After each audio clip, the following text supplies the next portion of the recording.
Patay ang suspect sa pamamaril sa isang doktor to the barrio matapos makaengkwentro ang mga pulis at militar sa Kapatagan, Lanao del Norte. Ayon sa komando ng 15th Infantry Battalion, nanlaban ng suspect na si Agapito Tamparong Demoser o kilala rin sa pangalang Rico Tamparong Manatad o alias Darwin nang siya hahainan ng warrant of arrest para sa kasong double murder at prostrated murder sa ibang insidente. Miyembro rin umano ang suspect ng gun for hire at isa sa mga most wanted sa lalawigan.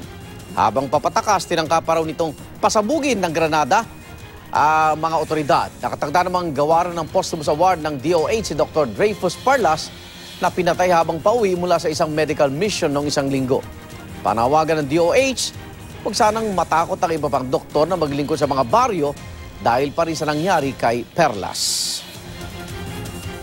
Kahit na po may nangyaring gantong hindi ka nais-nais, ang panawagan po ng Department of Health ay patuloy po tayong manindigan sa hustisya at karapatan ng ating mga health workers.